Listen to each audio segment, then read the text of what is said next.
The federal government of Nigeria are not shying away from the allegation that they are the one sponsoring the insurgent in Nigeria. And Borno State, the state of Kashim Shettima, the vice president of Nigeria, they are not trying to shy away as well. They are always controversial when it comes to the issue of insecurity in Nigeria. Amidst the detention of Nnamdi Kanu, Borno State today released 8,490 repentant Boko Haram members, reintegrated them into communities, calls them no-risk persons and minors. Borno State, what they did today, they released 8,000. See, if they are calling all this number, it shocked me. Like 8,490 repentant Boko Haram members. In other words, the whole state are Boko Haram members now. Because I'm tired of hearing the other day they integrated almost 100,000. Today they are integrating 8,490. Maybe tomorrow they will integrate 1 million people. So that is to say that almost the whole state entirely, their citizens, I don't know. I'm just trying to express my opinion. Maybe all of them or 90% of them are Boko Haram. What is the issue with all this everyday integrating, repentant Boko Haram members into the society, sometimes into the military? And at the end, this insecurity will continue to happen. Now, the other time, I faulted the process of reintegrating these people. What I said was, for you to reintegrate someone into the society or into Nigerian army, it's not all about forgiving somebody or somebody just coming out to say, I repented from Boko Haram, I'm no longer a member. These people are repenting because of hunger. These people are quitting Boko Haram member because of hunger. They are hungry. They have not changed the idea. They have not changed their mentality. That is why we are having insecurity upon insecurity insurgents in the northern part of Nigeria. This can never be done in anywhere. Now, my suggestion before we go into the article, my suggestion was, if you really want to change a criminal or a terrorist, you want to integrate the person into the society, what you ought to do is to make sure that the person will undergo a psychological process of transformation of his idea. Because these people, they had an idea that led them to enter into this group. Now that they are hungry, they want to come back so that the government will give them money, rehabilitate them. Later, they will still go back. They are playing games with Nigerians. Is this how you people want to rule Nigeria? And now, let me go into the article. This is from Shara Reporters, and it was written today, being 11th of July 2024. It reads, Borno says 8,490 repentant Boko Haram members reintegrated into communities, calls them no-risk persons and minors. Now, the article goes like this. The Borno state government says it has successfully reintegrated 8,490 repentant Boko Haram members back into the society through the Borno model process. Out of context. Now, I'm not against maybe someone who was against the state, someone who was a terrorist. I'm not against repenting. I understand the process of repenting when you said you don't want to do again. But is it coming from their mind? These people are hungry. Not this time around, where almost everything is happening. I know that during Buhari regime, the people they integrated into army, they were the people they used to rig election. They have to compensate them by forgiving them and reintegrate them into the military. So, let's continue with the article. It says, the Commissioner for Information and Internal Security in Borno State, Professor Osman Tar, told Daily Trust during an oath-taking ceremony in Maiduguri on Wednesday for the 560 repentant Boko Haram fighters that they are considered low risk.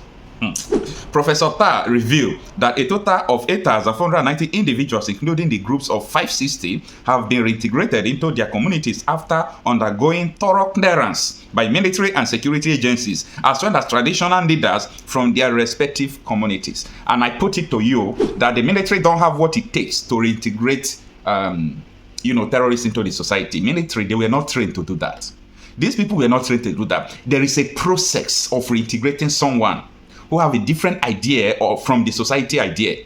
So there is a process of educating these people, transforming their mentality, transforming everything they know, transforming, first of all, interview them one after the other, separate from each other, know why they enter, who first of all initiated them into the group, how do they enter, what is their motive, what is their mission, what is their purpose of entering into Boko Haram. So when you are done with the purpose of them, why they entered all those things, now you start telling them why they should not go back into that process. Now, you also understand why are they coming out now into the society. If it is hunger, I bet you, when there is an abundance of food, when there are abundance of food, these people will also go back to start doing what they have been doing. That is serious. Now, it says the reintegration program has yielded remarkable success, with survey indicating that none of these individuals reintegrated into the society have violated any law or returned to their former lives in the bush, marking a significant turnaround in their lives. That is good news. I pray that they do not return. But as I said before, there is no food in the bush. You people should understand that there is no food in the bush. So they don't even have any reason to go back to the bush. They are hungry. They are hungry.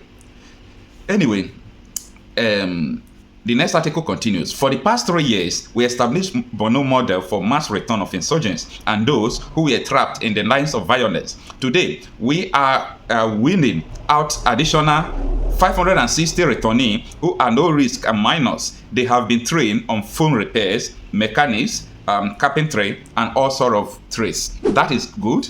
If, first of all, they have given them what they are going to start doing now, that is very good credit to the state. Where it is necessary for us to criticize, we'll criticize. Where it is necessary for us to commend them, we'll commend them. But we come into that.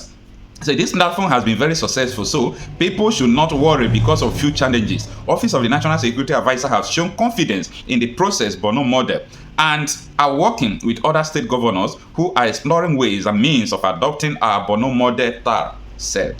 Borno State Special Advisor on Security Affairs, Brigadier General Abdullahi Isaac, retired, announced that the state government has successfully reintegrated 8,490 no-risk individuals and minors into society through the Borno model and rehabilitation program aimed at reform insurgents. Out of quotes.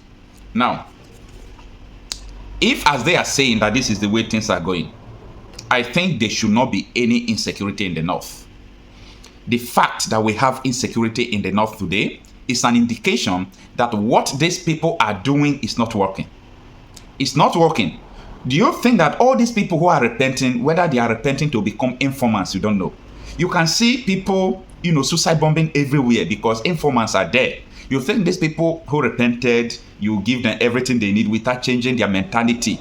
You think they are going to change? Change does not come from outwards. It comes from the inside. You don't know what those people are thinking in them. I challenge you. You don't know what they are thinking inside them. Time will come. If they did not go through the psychological transformation of their mind, time will come. There is 90% probability that these people will become informants and they will go back to what they were doing before. So there is a need for them to have psychologists so that they will be able to understand the kind of life they are living. Someone can be a mechanic today and he's still doing what he's doing. Someone can be a carpenter. In fact, that is even more opportunity for them to explore everywhere. That is what I'm saying. Now, this is what the government is saying. It says, these people they reintegrated, they are Amajiris, farmers, fishermen, and others who were forced against their will to join the Bokoharam cell. So, these are no-risk minors. The community leaders came here to screen and request that we should release them to the community. Many of them are from Konduga, Digwa, Bama, Goza, and other local government areas from Borno State. Now, they said they were forced to enter into the Boko Haram cell. I think if they were forced to do that, there is all tendencies that they did not do it from their minds. But who knows whether these people are just, doing this narrative in this manner so that people will just say that, yes, what they are doing is perfectly well. But we want to get the results. We need results.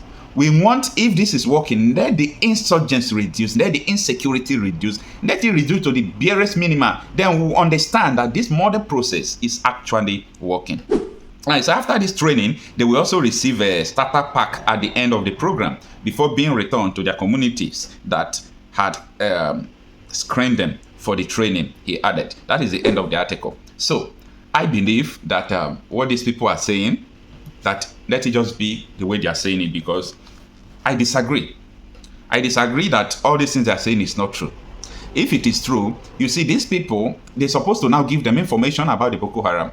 Who forced them? Where are they? Where were they before? The intelligence of this country is so low. Or should I say, government knows what they are doing? This is not intelligence at all. These people that are repenting should be used to hunt Boko Haram down.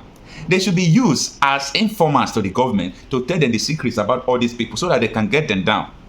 Anyway, what am I even saying? I forget that someone who is from Borno State, separating himself from Borno State there, is the one who from Boko Haram. I'm not the one that said it. It was Fanana that said so. one man, because this is very important, who started the Bokoharam crisis in Borno State, a governor, Modu Ali Sharif, addressed the press 2 days ago and attempted to insult the collective intelligence and memory of Nigerians by denying any links with the dangerous, dreaded Bokoharam sect.